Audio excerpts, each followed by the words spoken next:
Alright, good day, YouTube. I haven't been on for a good 5 months. Some of you probably wonder where I'm at. Well, back in December, I got pretty sick and found myself in the emergency room. I'm here in my local coastal town of Brookings, Oregon. Anyways, the ER is not much, but it's better than nothing. I'll back up a little bit and let you all know I don't edit my videos. You get what you get.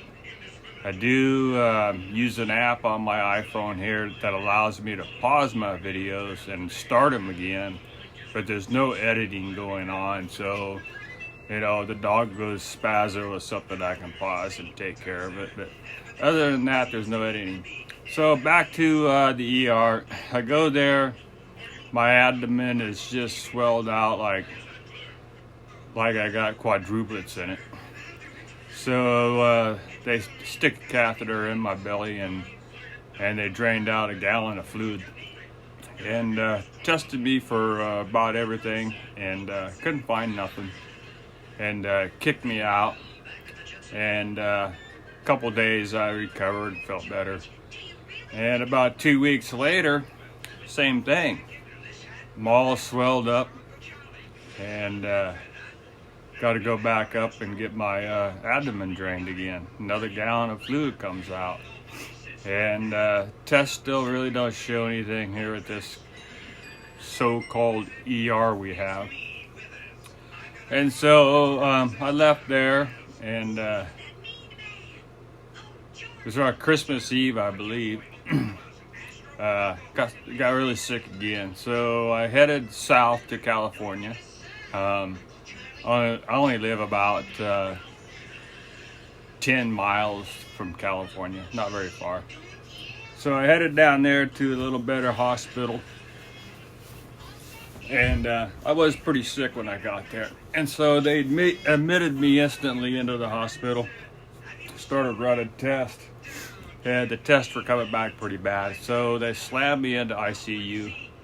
Spent 4 days in there.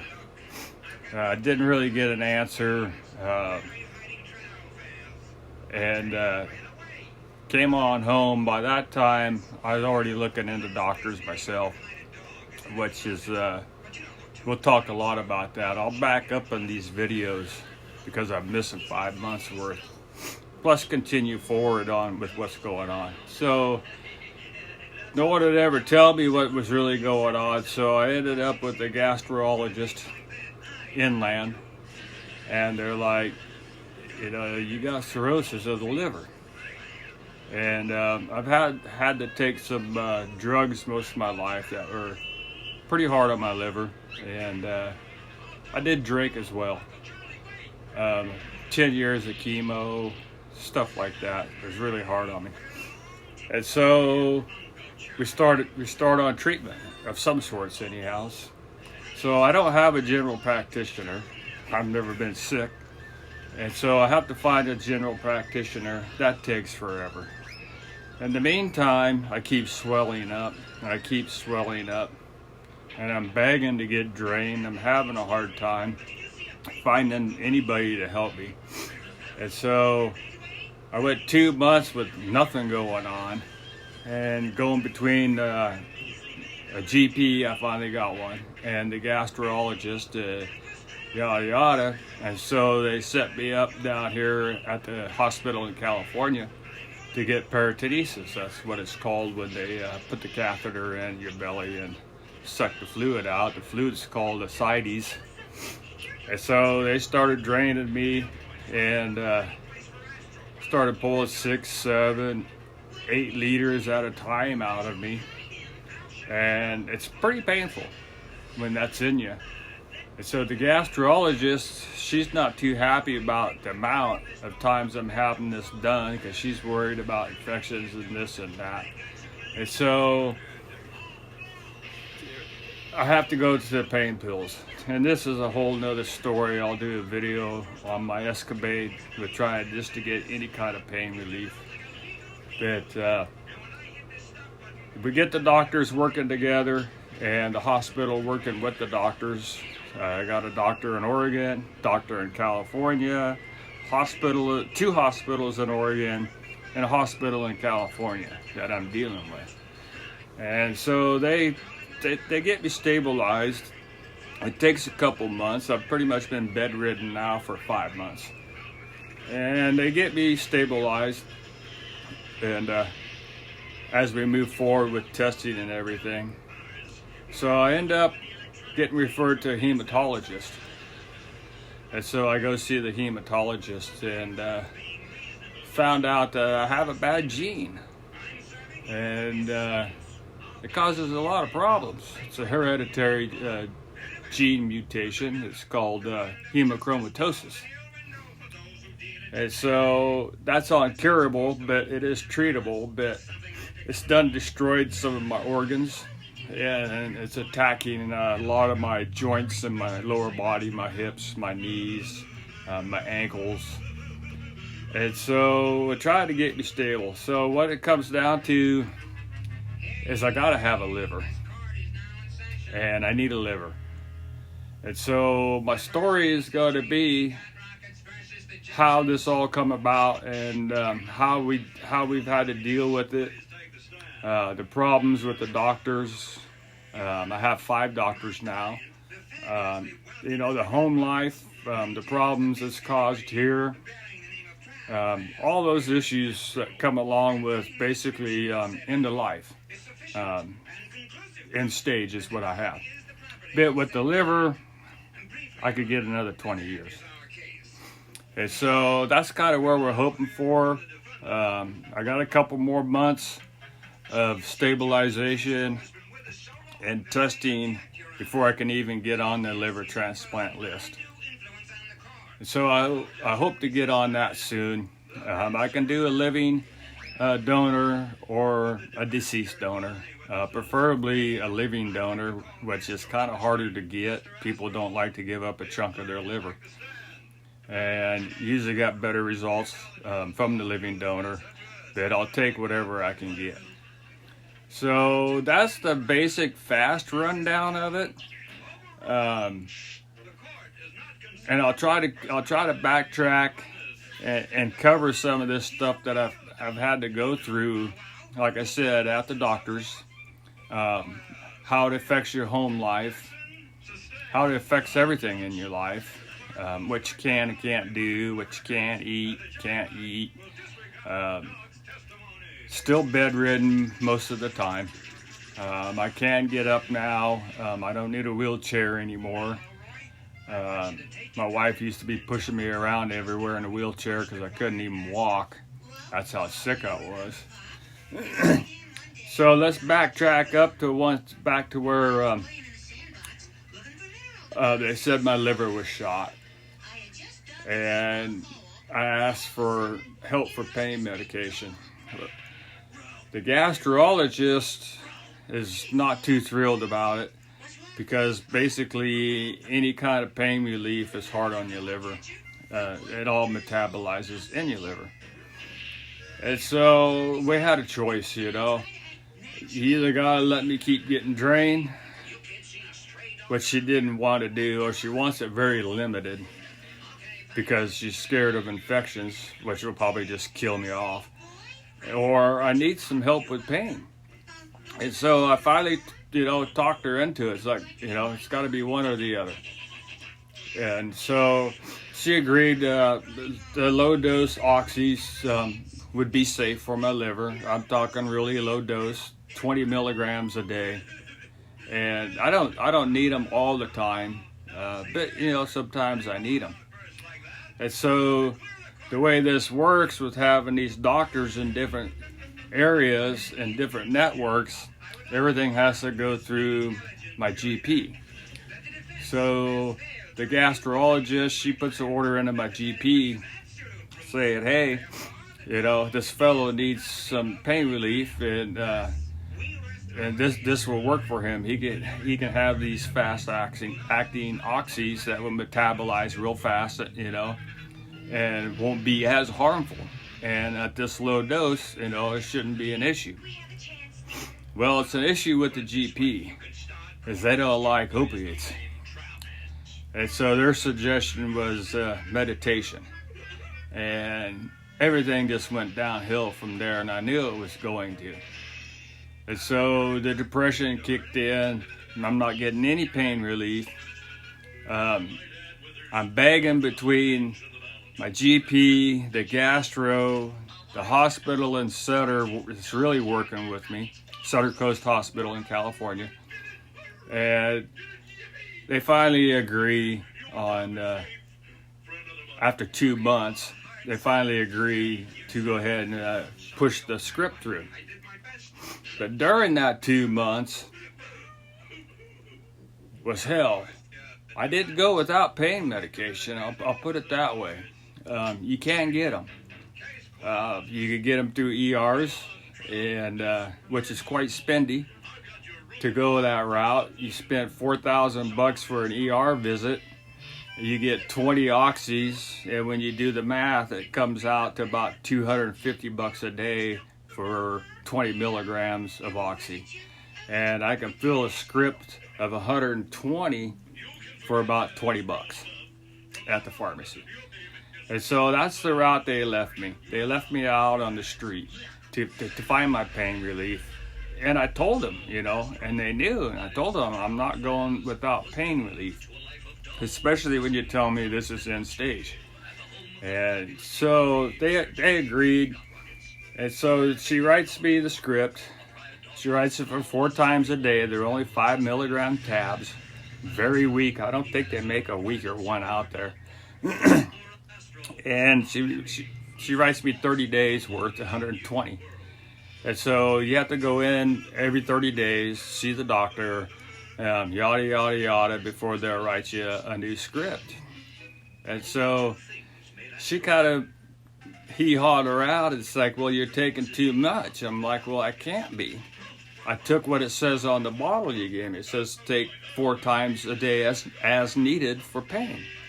And so that's what I did. And her answer was, well, you should have only really needed 2. It says as needed, and I think you only needed 2. And I'm like, you know, lady, you're really screwed in the head. And I told her again, you're going to force me back out on the street. You can see what's going on, even in this small coastal town I live in, of the fentanyl overdoses that are going on here from people getting their pain pills on the street. And also I reminded her of all this, and hee-hawed, and she finally wrote me a script for 60. And she still wrote on there, take 4 days needed for pain. Well, that's 15 days worth, but she tries to tell me this should last you 45 days. And we're going to send you to a pain specialist. So I haven't heard anything good about pain specialists, nothing at all. And so I go and see the pain specialist, and I was really happy. You know, all you got to do is look at my medical records, and you know, to determine if I need them or not. So I had a really good chat with him, and he wanted to up my pain medication. I told him no, I'm all right where I'm at, you know, the 4-day, and yada yada. And so the 30 days ran up, and I went back to see my GP to do the RX checkup, whatever you want to call it. And they didn't have a lot to say, because they did talk to the pain specialist, and he, you know, he wanted to do more than what they were doing, and so what could they say, you know? So I got my pain meds, which helps me get around a lot. So all of a sudden, my lab work goes all crazy again. And so they send me to a hematologist. And I go see this hematologist, and he's like, yada yada, I'm gonna do a couple tests, you know, blood tests that no one else is doing on you. I'm like, all right, fine. He's like, come back in 3 weeks. He's like, the test takes 2 weeks just to run, and it's the gene test. And so I wait, and that come back positive for the hemochromatosis. And So now I'm getting treated for that. So now I'm just in limbo. I'm waiting. I think I got 2 months more to wait here to get on the transplant list. I've had to take 6 months worth of this testing for the gastrologist before I could get on the list, liver transplant list. So I got a couple months left of that. I got to take that every other week, take a blood test. All this is blood test. So that's where I'm kind of waiting. The bad thing about the hemochromatosis is now all my siblings have to get tested. There's 7 of us kids in my family. So that really boosts the odds of other ones having it as high as 36%. And since I'm the carrier, my kids definitely got to get tested, which they're in the process of doing. My grandkids got to get tested. And you can live with it as long as it's treated. Mine's gone untreated now for 60 years. And so it's done destroyed everything. It goes after your heart, your liver, your kidneys, causes diabetes, all this joint pain. And basically what it's doing is the genes attacking a switch that tells my body how much iron I need. And so the switch is broken, and it's telling my body that I have 0 iron in it. And so it's like stuck in the off position or whatever position, and it's not processing any iron. It just stores it up in your body, and that's what slowly destroys your organs, the ones I mentioned.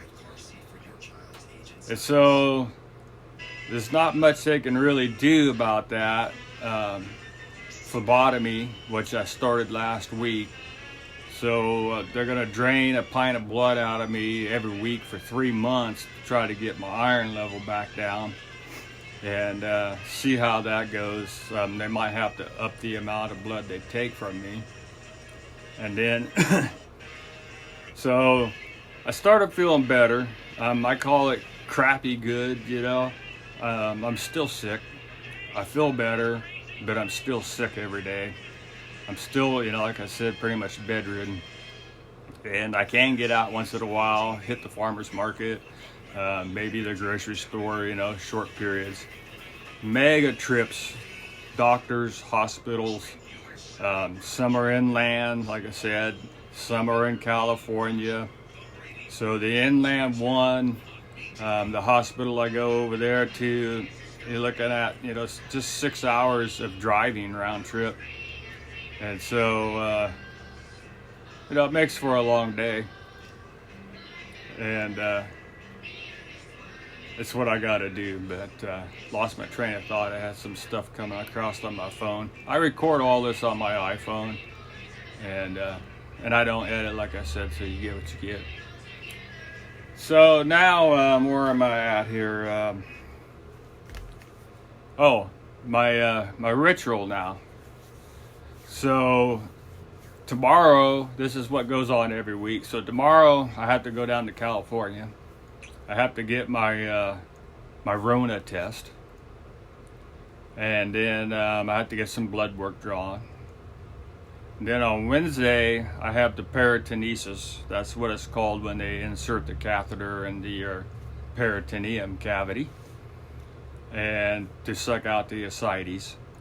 And then from there, I go over to the infusion center. They pull out the pint of blood, and then when that's done, they infuse albumin, which is a drug that draws this nasty poison back out of my abdomen. It's supposed to, anyways, and back into my bloodstream. And my liver is pushing it out over to there. And so that wasn't really working. Not all that great, not like what they told me. I've been on it for a couple months. At one time, they took 10 liters of fluid out of my belly. You know, you're looking at over 2 gallons in there. It's quite painful. So I learned you have to fight with the doctors. You have to do your own research. Sometimes you have to tell the doctor what to do. And this was another case of it, the infusion. And I told him, you guys have got it wrong. I'm not getting enough. It's not working. And I've got the registered nurses down at the infusion center telling me this dose is not right. We know it's not right. It's way too low. You know, this is what they do every day, is give people these infusions. It's the chemo center and really helpful people. And not only that, but one of the gals that helps out on the peritonesis teaches this. And she knows it wasn't enough.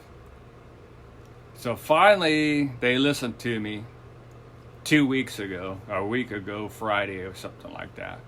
And so I talked to my GP and I was like, you know, you got to check into this. This isn't right. There's a scale by how much you take out of me, of the ascites, by how much albumin you have to put back in me. And you're not doing that. You just have this standing order for 25 grams. And that's it. They know that's all they give me. So I talked to them about it. Told them, please, you know, look into it, because everybody's telling me you're wrong, you know. And even I did the research and I can see you're wrong. Yeah, this information is all readily available to us now with the interwebs. A wonderful tool to use. I mean, you can't be an interweb doctor, but you certainly can find the information you need, and you can talk to your doctors about it. And so they kind of hee-hawed around about it and yada yada, and they said, well, we'll look into it and give you a call. Well, no one ever called. So I get to the infusion center last Wednesday, and before I got a chance to ask the nurse there about it, she told me, well, we have a new order. And so they did up it to 36 grams on that infusion, which I think has slowed it down, but it might take a few doses of it at 36, you know, because I do know people who have this infusion where this flat stops with the ascites. The ascites is what really hurts, the worst of everything. And they do have a way to control it by the infusions, and I just wasn't getting what I needed.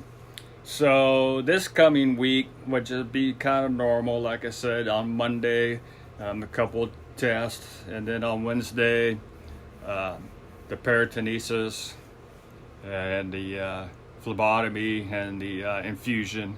I can do that all one day. I just bopped down to California. It takes me about 25 minutes to get to the hospital in California from my house.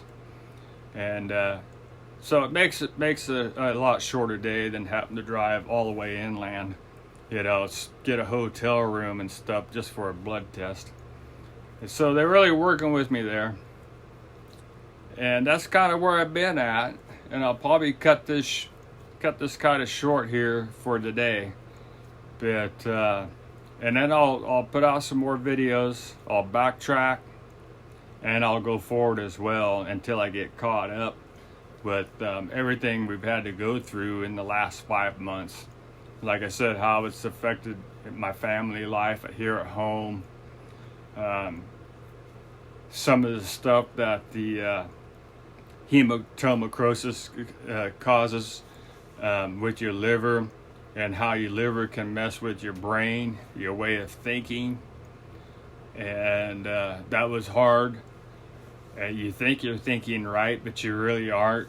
And that's hard. It's hard on your loved ones because you don't see anything wrong, but everything gets taken out on them. So I got a wonderful caretaker. I consider her my wife. We've been together for 10 years now. We do everything together. Our retirement's planned together. We just don't have that piece of paper, and we're not going to get it either. But she's been wonderful during all this, working full time as well. You know, scheduling these times off of work. Her work has just been wonderful, and Sometimes we have doctor's appointments, and the peritonesis and stuff like that. 3 to 4 times a week we have to go somewhere. I have to go to this lab here in town. I have to go down to the lab in Cali. Luckily, the inland doctor, I don't have to make so many trips over there. I've only had to make 3 trips over there so far. She's going to be pretty much the one that does the liver transplant. And she tries to keep everybody else in order. That's helping keep me stable till then. Now, it looks like I just got a health alert from the hospital reminding me to be there Monday morning, or Wednesday morning, I mean. And anyways, back to the caretaking, the eating, the shopping. It's been really rough. Keeping food down. I went a month where I couldn't keep anything down. They finally put me on these anti-nausea pills they use for chemo patients, and I got that straightened out. Lost a lot of weight. You don't really gain that back, and so I'm staying down around 150 pounds, which is about 35 pounds light than what I'd like to be. But there's nothing I can really do about that right now. But I am eating a lot of protein, but anything that's really hard on your liver, I can't really have. Some I can't, you can fudge some. I finally talked my gastrologist out of a pizza here a couple weeks back. It's like, can I have a pizza yet? It's been like 3 or 4 months. And I got my favorite pizza place over here that I like. So I finally, I can eat a little bit, but the processed meats, any kind of fast foods, bad. Loaded with salt. I gotta be low sodium as well. High protein, low sodium is what I'm supposed to try to stay on. Which gets kind of boring, it gets kind of hard. But it's just kind of like any dieting. You can fudge a little bit, once in a while, but you can't go crazy, especially with all the processed meats that we eat today. All the deli meats, all your fast food restaurants, it's all processed food. Bread's even bad, bread's highly processed. And so it's been interesting. So anyways, I'll cut this short. I'll probably make some notes and stuff before I put another video out. Try to remember going backwards. I should have started these videos 5 months ago, but I was just too sick to do them. I thought about doing them, to document the process. I'm just going to title this Living to Die, because basically that is what I'm doing right now. I'm trying to stay alive so I can die. It sounds really weird, but that's the way it is. And hopefully in the end of all this, I'll get a liver transplant, either a living donor or a cadaver donor, one of the two. It doesn't really matter to me. But without one of the two, life is over. And there's no telling how much longer, it could be a year, could be less, and it could be more. Really don't know. They can't really tell you. All they can tell me is that I'm at end stage, and I need drastic help, and I need it, sooner than later. And so anyways, I'll cut this off. Like I said, I don't edit my videos, so I might repeat myself. My thinking's just been coming back to normal, and I don't ramble as much. I can remember things better. They got me on some drug that helps draw that toxins and poisons out of me, and helps me think clearer and remember things better, which is most helpful. It stops a lot of issues on the home front, when I think I'm right but I'm actually wrong. And and my wife knows I'm wrong, and she's trying her best, not to not to say anything, and just to let it blow over, but it gets to the point where she just has, to do what she has to do. I asked her to be my caretaker, and she has agreed, so she does take care of me. She makes sure I'm safe, and she makes sure I get to all my appointments, and does all the shopping in the house, and she does everything, she does everything, all of it. And plus working her 40 hours a week and burning up her comp time and trading shifts and just whatever. And still, it's a lot on her. She's probably working 80 hours a week, taking care of me, plus her 40 at work. It's got to at least be 80 hours a week. And that's been hard on her. So anyways, like I said, I'm going to jump off of here for now. And I'll probably try to take some notes. If not, I'll just try to remember some of this stuff the best I can and what we go through, and how the progression of the hematomacrosis goes, the outlook, for a transplant, and stuff like that. And so I'll try to get that documented. And till next time, peace out.